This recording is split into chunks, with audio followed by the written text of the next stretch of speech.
Hello everyone. आज की इस वीडियो में हम बात करने वाले हैं अपने क्लास 12th के चैप्टर 4 डेट इज डिटर्मिनेंट की एक्सरसाइज 4.3 के मतलब न्यू बुक के हिसाब से एक्सरसाइज 4.3 के क्वेश्चन नंबर 3 से। क्वेश्चन नंबर 3 में हमें क्या बोल रहा है कि using cofactors of elements of second row evaluate this determinant. मतलब ये जो हमारे पास डिटर्मिनेंट दी हुई है ना, इसको इवेलुएट करना है और किस रो के अलोंग का यूज करके हमें, तो सेकंड रो के अलोंग का यूज करके हमें इवेलुएट करना है। तो कैसे इवेलुएट करेंगे मैं आपको समझाता हूँ। चलिए देखिए, पहले सपोज कर लीजिए हमारे पास डिटर्मिनेंट दिया हुआ है। मैं उसको पहले जनरल फॉर्म में लिख लेता हूँ। हमारे पास डिटर्मिनेंट दिया हुआ है जनरल फॉर्म में। मान लीजिए आप कि आपके पास क्या डिटर्मिनेंट दिया हुआ है, ठीक है। तो मैं मान लेता हूँ क्या दिया हुआ है। यहाँ पे आप उसको जनरल फॉर्म में A11 मान लीजिए, मतलब फिर यहाँ पे क्या हो गया A12, मतलब फर्स्ट रो सेकंड कॉलम। फिर यहाँ पे क्या आ जाएगा A13 first row third column. फिर यहाँ पे क्या आ जाएगा A21 A22 A23, ठीक है। फिर यहाँ पे A31 A32 A33 ऐसे आ जाएगा, है ना। ये हमारा क्या आ गया, तो ये हमारा, मैं इस डिटर्मिनेंट को जनरल फॉर्म में लिख लिया, ठीक है। अब देखिए, अब यहाँ पे हमें सेकंड रो मतलब ये वाले रो के अलोंग क्या बोल रहा है, आप इसको इवेल्युएट करिए। मतलब इसका यूज करके आप कोफैक्टर्स के थ्रू यूज करके आप इसका डिटर्मिनेंट निकालिए। तो कैसे हम निकालेंगे मैं आपको बता दूं। तो चलिए देखिए हम कैसे निकालेंगे, तो मैं आपको बताता हूँ। यहाँ पे हम क्या करेंगे, यहाँ पे जो भी आप जिस भी रो के अलोंग बोले ना, जिस भी कॉलम के अलोंग बोले, उसका पहला एलिमेंट उठा लीजिए। A21 है ना, तो A21 को हम उठा लेते हैं, ठीक है। उसका आप मल्टीप्लाई करा देंगे किसके साथ, तो को फैक्टर ऑफ उसी के करस्पॉन्डिंग, मतलब A21 के साथ, मतलब इसके को फैक्टर से आप मल्टीप्लाई करा दीजिए। फिर बीच में क्या लगा दीजिए प्लस। फिर अब क्या दूसरा एलिमेंट लिखेंगे। दूसरा एलिमेंट क्या है A22 है, ठीक है। अब इसका हम किससे मल्टीप्लाई कर देंगे, को फैक्टर ऑफ A22 से, ठीक है। फिर हम तीसरा एलिमेंट लिखेंगे। तीसरा एलिमेंट हमारे पास क्या है, तो A23 है। तो A23 का हम किससे मल्टीप्लाई करा देंगे, तो को फैक्टर ऑफ A23 से हम क्या करा देंगे, मल्टीप्लाई करा देंगे, ठीक है। अब ये हम यहाँ पे क्या निकाल रहे हैं, डिटर्मिनेंट। तो डिटर्मिनेंट का मैंने सिंबल बना दिया, ठीक है। अब देखिए, अब हमें ये सॉल्व करने के लिए तो पहले तो हमें डिटर्मिनेंट को फैक्टर निकालने की जरूरत होगी। तो हम पहले क्या निकालेंगे, को फैक्टर निकाल लेते हैं। तो चलिए देखिए A21 हम कैसे निकालेंगे, मतलब सेकेंड रो और फर्स्ट कॉलम कहाँ पे, ये वाला है ना। तब ये वाले एलिमेंट का कोफैक्टर कैसे निकालेंगे, इसके स्टेट में जो भी एलिमेंट्स आ रहे हैं उसको छुपा लेंगे, और ऐसे छुपा लेंगे तो क्या बचेगा, 3823 बचेगा, ठीक है। तो उसको मैं लिख लूंगा। तो पहले मैं लिखूंगा -1 की पावर 2+1, मतलब जो आई है, जो रो में है, सेकंड रो में है और फर्स्ट कॉलम में, तो 2+1 हो गया। फिर हम जो डिटर्मिनेंट बच रहा है, तो हमारे पास क्या बच रहा है, तो 3 बच रहा है, फिर 8 बच रहा है, फिर क्या बच रहा है नीचे 2 और 3। हम इसको सॉल्व कर लेंगे, ठीक है। अब यहाँ पे देखिए -1 की पावर 3 क्या हो जाएगा, निगेटिव देगा हमें, ठीक है। अब 3 × 3 करेंगे तो क्या होगा, 3 × 3 करेंगे तो 9। फिर माइनस का 2 × 8 करेंगे तो कितना होगा, 16 हो जाएगा। अब देखिए 9 - 16 करेंगे तो कितना होगा, माइनस का क्या हो जाएगा, 7 हो जाएगा। माइनस माइनस क्या हो जाएगा, प्लस हो जाएगा। तो प्लस का ये 7 आ गया। समझिए कि नहीं समझिए, उम्मीद करता हूँ समझ गए होंगे आप, ठीक है। अब हम क्या निकालेंगे, तो A22 निकालेंगे। A22 मतलब को फैक्टर ऑफ सेकेंड रो का सेकेंड एलिमेंट, ठीक है। तो हम इसका कोफैक्टर निकालेंगे। तो इसका कोफैक्टर आप ऐसे स्टेट में छुपा देंगे, और इसके स्टेट में, मतलब यहाँ पे आप इस वाले जीरो का आप कोफैक्टर निकालेंगे, तो आप इसके स्टेट में ऐसे छुपा देंगे, फिर ऐसे छुपा देंगे, तो क्या बचेगा, ऊपर 5 8 1 3 बचेगा, ठीक है। तो पहले हम क्या लिखते हैं, -1 की पावर क्या है, 2+2 लिख देंगे, ठीक है। फिर जो भी आपका डिटर्मिनेंट बच रहा है, तो क्या बच रहा है, 5 8 1 और 3 बच रहा है। तो मैं उसको लिख देता हूँ 5 8 और 1 हमारा हो गया। फिर यहाँ पे क्या हो जाएगा, 3 हो जाएगा, ठीक है। अब देखिए -1 की पावर 4 क्या हो जाएगा मेरा, प्लस देगा हमेशा, तो प्लस ही होगा। और इस वाले डिटर्मिनेंट को मैं फर्दर इसको सॉल्व कर लूँ, तो 5 × 3 करेंगे तो क्या हो जाएगा, 5 × 3 हम करेंगे तो 15 हो जाएगा। फिर माइनस का 8 × 1 करेंगे तो कितना हो जाएगा, 8 हो जाएगा। अब 15 में से 8 चला गया तो हमारा कितना बचा, हमारा बच गया 7। तो ये भी हमारा कितना आ गया, ये भी हमारा 7 ही आ गया, ठीक है। अब हम नेक्स्ट निकालेंगे, डेट इज A23 निकालेंगे, मतलब ये वाले एलिमेंट का कोफैक्टर निकालेंगे, ठीक है। तो हम क्या करेंगे, यहाँ पे -1 की पावर 2+3 कर देंगे, और इसके स्टेट में, मतलब इसके स्टेट में और ऐसे छुपाने पे जो डिटर्मिनेंट बचेगा, डेट इज 5 3 1 2 बचेगा।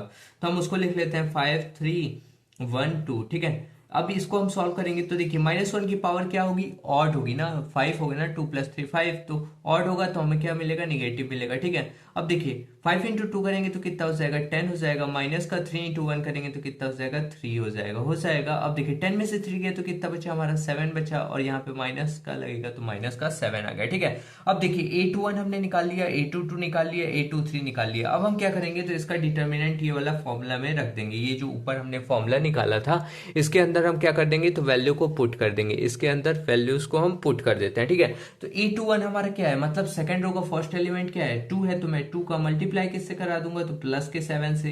ठीक है, प्लस के 7 से मल्टीप्लाई करा दिया, फिर मैंने को प्लस कर देना है, फिर A22 को लिखना है। A22 यहाँ पे क्या है तो 0 है, 0 इंटू क्या करेंगे तो 7 करेंगे अगेन। ठीक है, फिर आपको प्लस लगा देना है, फिर A23 मतलब ये वाले एलिमेंट को लिखना है, मतलब 1 को लिखना है। 1 से हम मल्टीप्लाई करा देंगे किसका माइनस के 7 का। ठीक है, अब देखिए यहाँ पे फर्दर क्या हो जाएगा 2 इंटू 7 करेंगे तो कितना हो जाएगा 2 7 या 14, और फिर 0 इंटू 7 करेंगे तो 0 हो जाएगा, फिर 1 इंटू माइनस का 7 किए तो क्या हो जाएगा माइनस का 7 हो जाएगा। अब 14 में से 7 चला गया तो कितना बचा हमारे पास बचा 7। ये हमारा क्या हो जाएगा, यही हमारा क्या हो जाएगा आंसर हो जाएगा। सो अब बढ़ते हैं next question, that is the question number 4।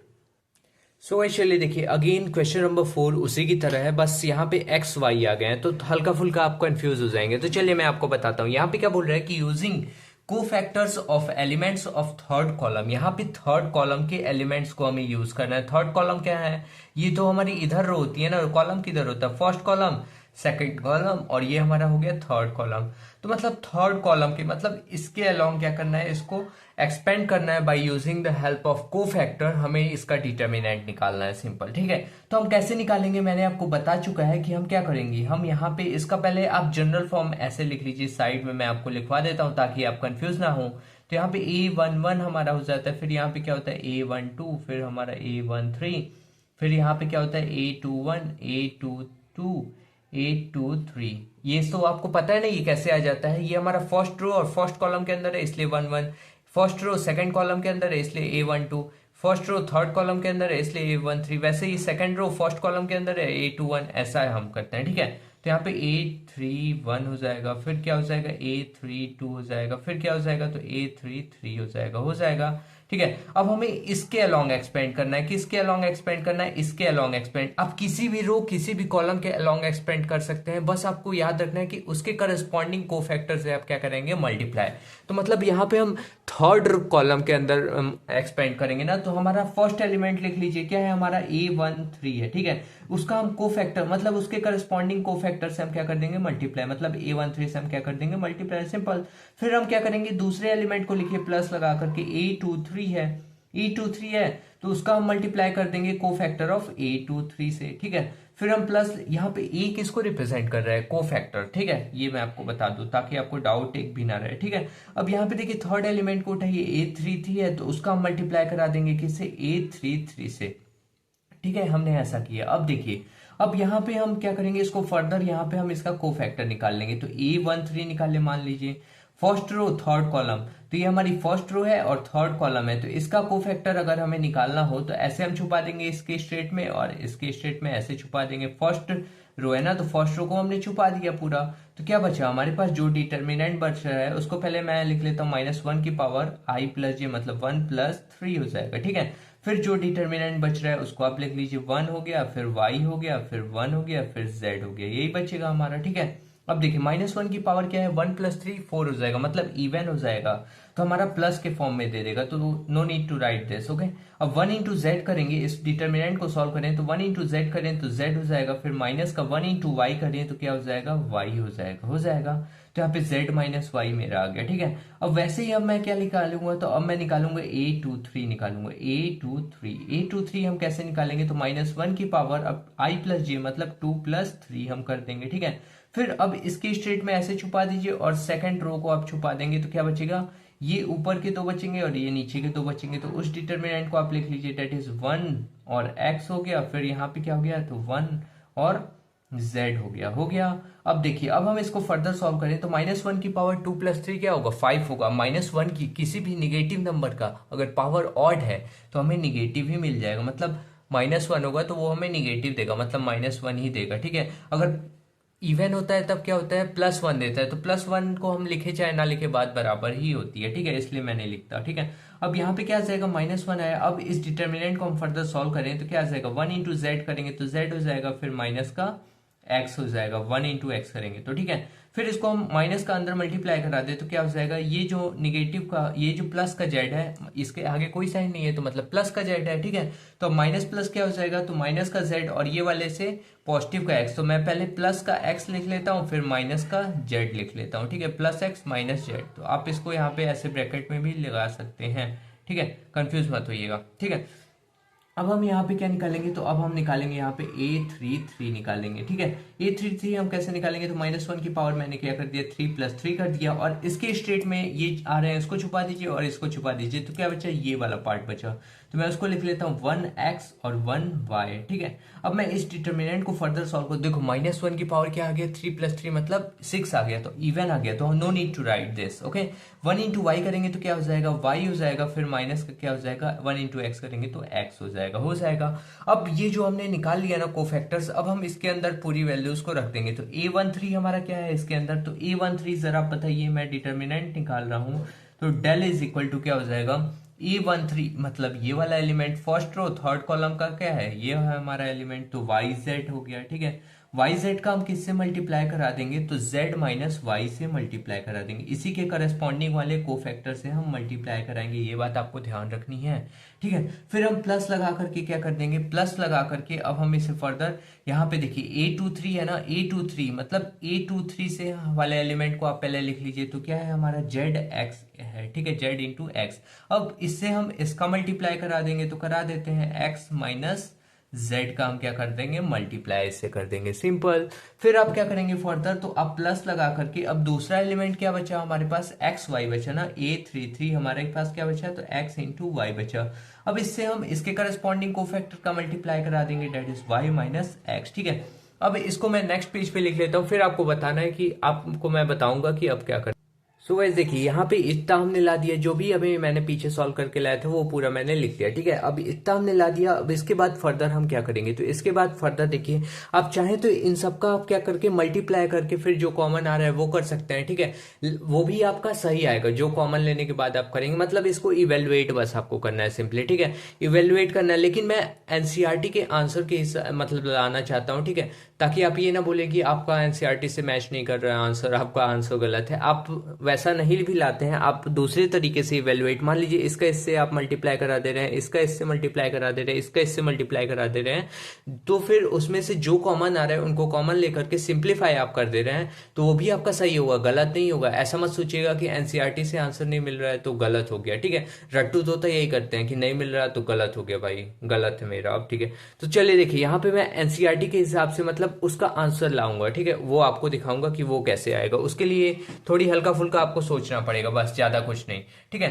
तो ये देखिए, ये जो वाई जेड है ना, इसका मैं मल्टीप्लाई इसके अंदर नहीं कराऊंगा, मैं इसको वैसे ही लिख दूंगा वाई जेड इंटू में मैं क्या करूंगा, जेड - वाई, ठीक है। इसको अभी मैं मल्टीप्लाई क्या नहीं करा रहा, क्यों नहीं करा रहा अभी आपको समझ में आ जाएगा। और ये जो जेड एक्स है इसका मैं अंदर मल्टीप्लाई करा दूंगा, तो जेड एक्स इंटू एक्स करेंगे तो क्या हो जाएगा, जेड एक्स स्क्वायर हो जाएगा, फिर माइनस है तो माइनस आप लगा दीजिए, और जेड एक्स इंटू जेड करेंगे तो क्या हो जाएगा, जेड स्क्वायर एक्स हो जाएगा।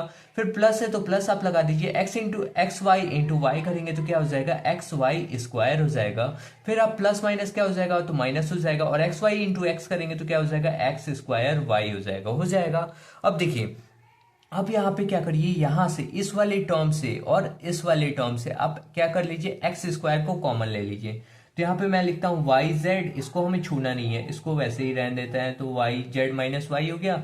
और इससे मैं कॉमन ले रहा हूँ क्या, तो एक्स स्क्वायर कॉमन ले रहा हूँ, तो प्लस लगाया तो मैंने प्लस लगा दिया, फिर एक्स स्क्वायर मैं कॉमन ले रहा हूँ तो ले लिया।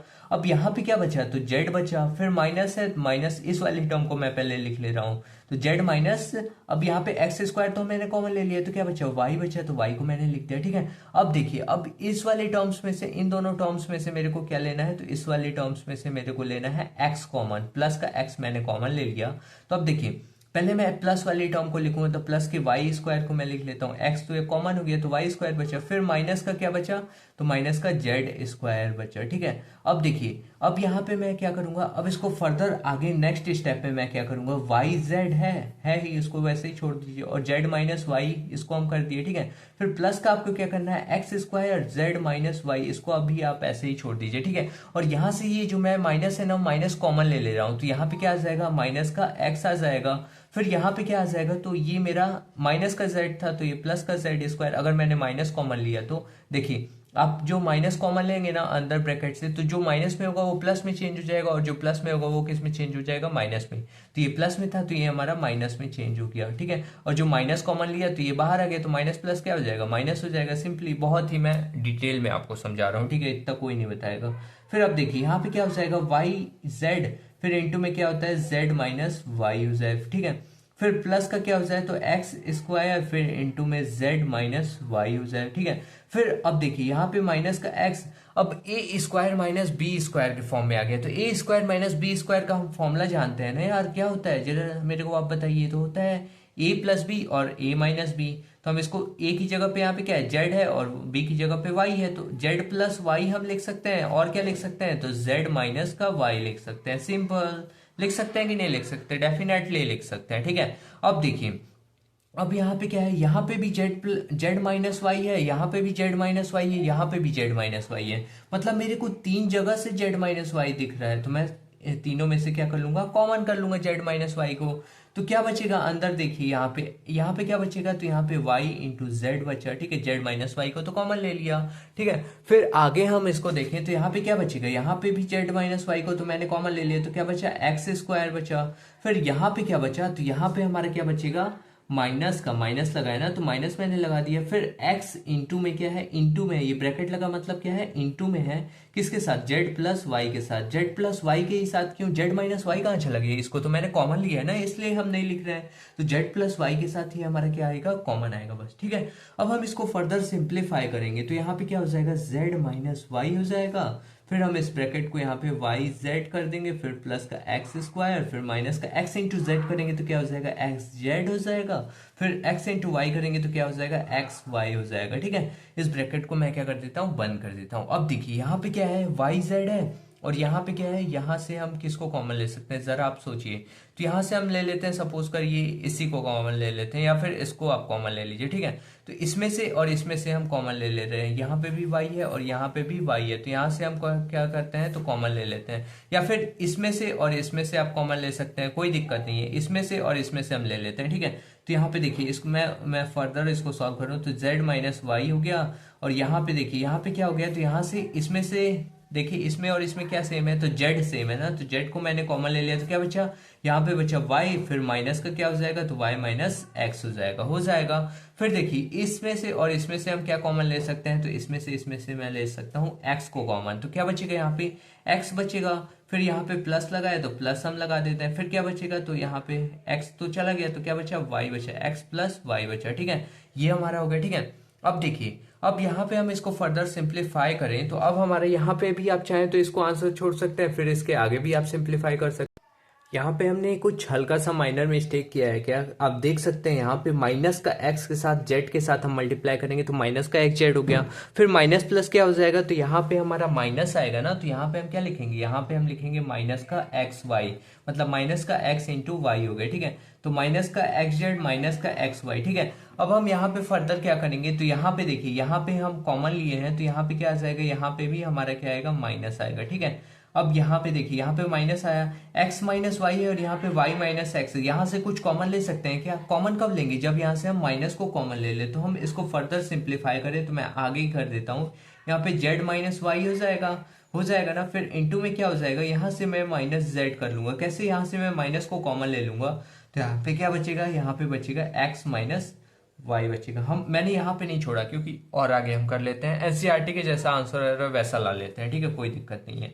तो x माइनस वाई यहाँ पे आ गया। फिर प्लस का क्या हो जाएगा, तो प्लस का x इंटू में क्या हो जाएगा, x माइनस का y हो जाएगा। ठीक है, इस ब्रैकेट को मैंने बंद कर दिया, इतना आया। अब देखिए, अब यहाँ पे फर्दर आप सिंप्लीफाई करें, ध्यान से समझिए, कंफ्यूज मत होइएगा। ठीक है, तो यहाँ पे z माइनस वाई है। अब देखिए, यहाँ पे भी x माइनस वाई है, यहाँ पे भी x माइनस वाई है, तो आप x माइनस वाई को बाहर कॉमन ले लीजिए। तो मैंने कॉमन ले लिया। अब यहाँ पे क्या बचे, यहाँ पे बचा x माइनस जेड बचा। आप चाहे माइनस जेड प्लस एक्स बोले, चाहे x माइनस जेड बोले, बात बराबर ही है। तो ये इंटू में हमारा क्या बचा, x माइनस का z बचा। ठीक है, अब देखिए, अब आप चाहते हैं कि एकदम एनसीईआरटी के ही जैसा आंसर आए, तो आप ऐसे भी यहाँ पे भी छोड़ दें तो ये भी हमारा आंसर हो जाएगा। और चाहे आप तो और इसको सिंप्लीफाई कर सकते हैं। कैसे कर सकते हैं, तो यहाँ से देखिए, यहाँ से मैं क्या लूंगा, माइनस को कॉमन लूंगा, तो माइनस का 1 कॉमन मैं ले लेता हूँ। तो यहाँ पे क्या बचेगा, यहाँ पे जो माइनस वाली टर्म है वो प्लस में हो जाएगी, मतलब प्लस का y हो जाएगा, और जो प्लस वाला z है वो माइनस में चला जाएगा, माइनस का z हो जाएगा। ठीक है, और ये इसको मैं छोड़ देता हूँ, इसको वैसे ही रहने देता हूँ। ठीक है, ठीक है, x माइनस वाई को मैं वैसे ही रहने देता हूँ। और यहाँ से मैं क्या करता हूँ, यहाँ से अगेन मैं निगेटिव को क्या ले लेता हूँ, कॉमन ले लेता हूँ। तो निगेटिव 1 को मैं कॉमन ले लिया, तो यहाँ पे जो निगेटिव वाली टर्म थी वो पॉजिटिव हो जाएगी, तो प्लस का z। फिर जो निगेटिव पॉजिटिव वाली टर्म थी वो निगेटिव हो जाएगी, तो माइनस का x हो जाएगा। ठीक है, अब देखिए, -1 इंटू -1 करेंगे तो आपका क्या हो जाएगा, प्लस का 1। तो प्लस का 1 आपको लिखने की जरूरत नहीं पड़ती। और यहाँ पे क्या हो जाएगा, y माइनस जेड हो जाएगा। फिर क्या हो जाएगा, तो x माइनस का y हो जाएगा। फिर क्या हो जाएगा, तो z माइनस x हो जाएगा। ठीक है, ये आपका एनसीईआरटी के जैसा आंसर आ गया। ठीक है, तो आप यहाँ पे भी छोड़ सकते हैं, आप यहाँ पे भी छोड़ सकते हैं, मतलब बस आपको क्या करना है, सिंप्लीफाई करना है इसको। ठीक है, सिंप्लीफाई करते आना चाहिए। ठीक है, सो अब हम बढ़ते हैं क्वेश्चन नंबर 5 के ऊपर।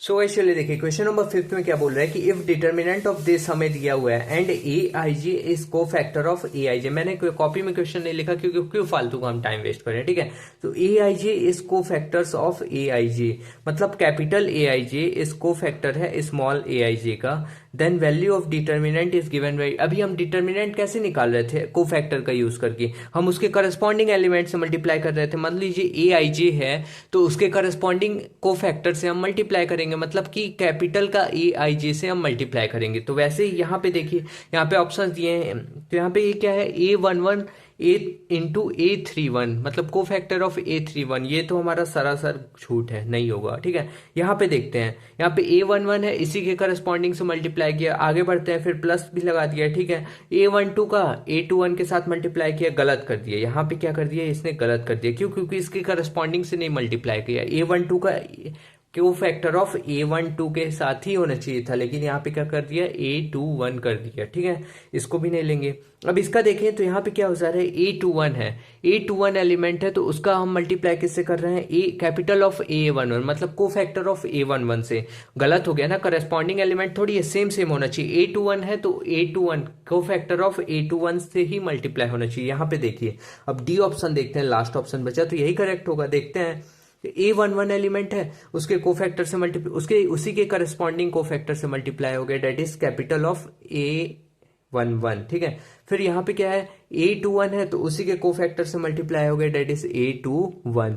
फिर यहाँ पे क्या है, प्लस का भी लग गया है। ठीक है, A31 है तो कोफैक्टर ऑफ A31 से मल्टीप्लाई हो गया, तो ये हमारा क्या हो जाएगा, करेक्ट आंसर हो जाएगा। ठीक है, बस आपको ऐसे सोचना है। ठीक है, सो आज के लिए इतना ध्यान देते, फिर मिलते हैं नेक्स्ट वीडियो में। Thank you for watching this video.